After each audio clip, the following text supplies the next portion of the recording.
সকালবেলায় আমি আর আমার বর দুজনেই বেরিয়ে গেছি দুজনের কর্মক্ষেত্রে। তো আমার বর যাচ্ছিল কাজে আর আমি ওর সাথেই বেরিয়েছিলাম। দেন তারপরে যে যার মতন বেরিয়ে যাই। আমি আমার অফিসে পৌঁছেও গেছি সকালবেলা। দেখো লাঞ্চ টাইমে আমরা সবাই কিন্তু বসে একটু আড্ডা মারি, গল্প করি। তো দেখো সবাই ফোনেই ব্যস্ত থাকে বেশিরভাগ সময়টা। দেখো যে যার মতন, কেউ ফোনে কথা বলছে তার বাড়ির লোকেদের সাথে, কেউ বলছে পা নাচাচ্ছে। হ্যাঁ মানে যে যার মতন আর কি। টিফিন টাইম একটু সময় তারপরে চলে এসেছি আমি টিউশন পড়াতে অফিস থেকে ফিরে। তো সবাই পড়তেও চলে এসেছে বাচ্চারা।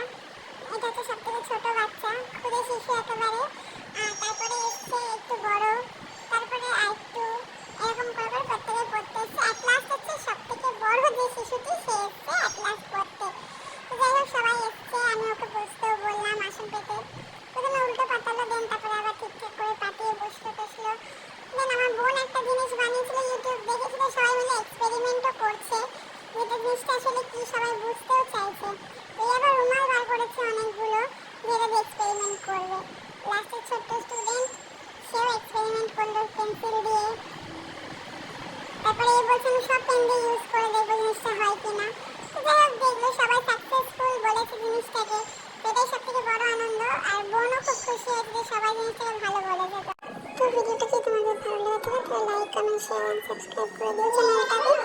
সবাই সুস্থ থাকো, ভালো থাকো, দেখা হচ্ছে আবার নেক্সট কোনো শর্টসে। বাই।